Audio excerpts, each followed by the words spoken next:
berita yang pertama, pastinya ini dari dalam negeri yang mungkin menjadi konsentrasi kita bersama. Di saat pemerintah tengah menggodok aturan baru bagi pekerja di Indonesia. Pegawai swasta akan dibebankan iuran tambahan dana pensiun wajib selain jaminan hari tua atau JHT dari BPJS Ketenagakerjaan. Ya betul sekali Aneka, aturan ini disampaikan oleh Kepala Eksekutif Pengawas PPD POJK Ogi Prastomiono. Menurut Ogi, pekerja yang memiliki penghasilan melebihi nilai tertentu akan wajib membayar tambahan iuran pensiun sukarela.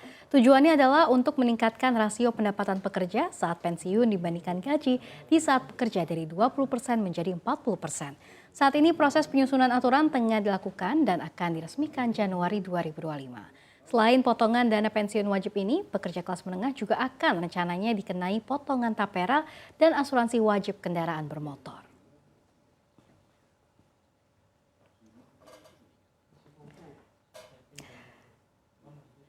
Wah, nah kalau kita lihat dari berita tadi makin banyak saja nih potongan untuk karyawan kelas menengah. Sabar dulu, kan memang belum jelas ini berapa besar potongannya, masih digodok Sania. Tapi tetap saja, nah kalau kita lihat tadi kan rencana potongan tapera, ini artinya sudah 20,5% gaji ini dipotong nih untuk masyarakat kelas menengah. Belum lagi nanti akan ada potongan untuk asuransi kendaraan bermotor yang juga akan bikin gaji kelas menengah semakin sedikit. Iya sih Sania, memang ini harusnya benar-benar dipikirkan pemerintah. Apalagi kita tahu kelas menengah ini kan kontribusinya paling besar ke pertumbuhan ekonomi. Nah itu dia, Ana. Kalau misalnya kelas menengah kita semakin tertekan tentunya akan berdampak pada industri lainnya juga. Belum lagi sekarang juga sudah terbukti bahwa banyak kelas menengah yang turun tahta atau turun kelas. Sedih banget sih Sania, memang nasib kelas menengah ini di saat subsidi hanya untuk kelas bawah dan insentif hanya untuk kelas atas. Lalu kelas menengah harus menanggung seluruh beban yang ada ini.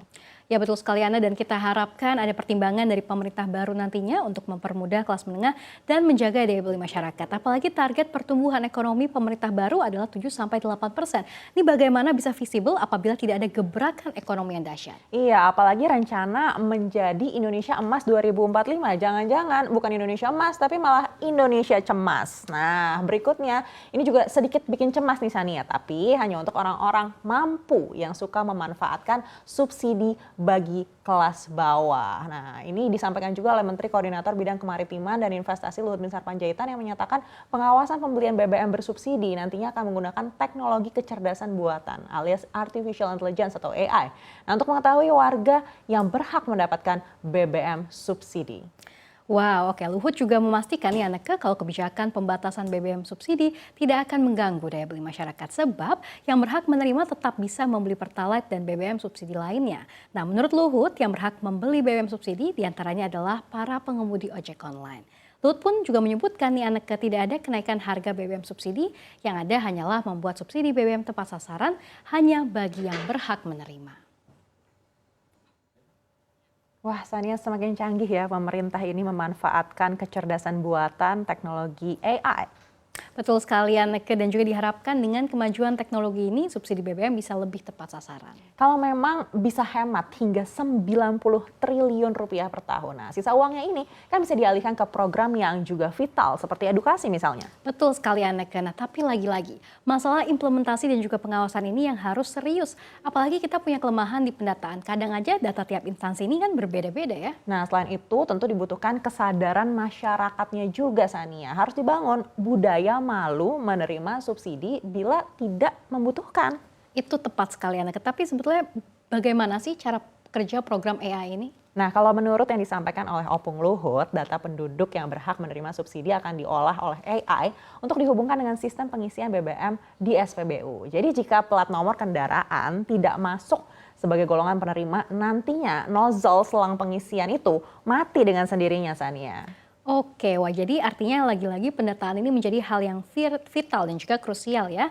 Semoga persiapannya matang agar benar bisa tepat sasaran. Iya betul sekali, apalagi kalau bicara pendataan, artinya keamanan server ini kan memang harus menerus dikembangkan, jangan sampai bermasalah seperti portal CPNS di informasi berikutnya. Nah, Badan Kepegawaian Negara atau BKN juga mengumumkan proses pendaftaran seleksi calon pegawai negeri sipil atau CPNS 2024 ini akhirnya diperpanjang sampai 10 September 2024 pukul 23:59 waktu Indonesia Barat. Sebelumnya, batas akhir pendaftaran CPNS 2024 adalah 6 September 2024. Deputi Bidang Sistem Informasi Kepegawaian BKN Suharman mengatakan BKN mengakui adanya kendala teknis teknis seperti pembelian dan pemanfaatan materai elektronik atau e-materai sehingga menghambat proses penyelesaian pendaftaran di portal.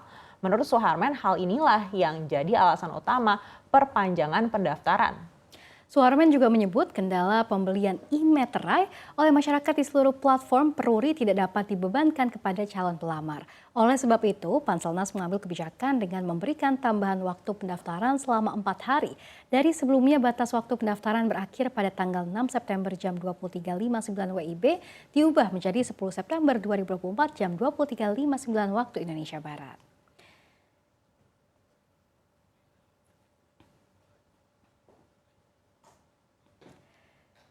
Ya, Badan Kepegawaian Negara menyampaikan jumlah pendaftar calon pegawai negeri sipil atau CPNS untuk tahun 2024 hingga 5 September 2024 telah mencapai sekitar 2,9 juta orang. Dari jumlah tersebut yang telah menyelesaikan proses pendaftaran hingga tahap submit baru sebanyak 1,01 juta pelamar.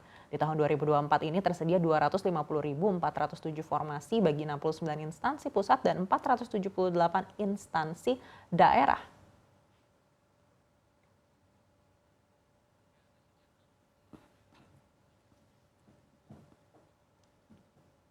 Sania, yang daftar CPNS sudah 2,9 juta orang.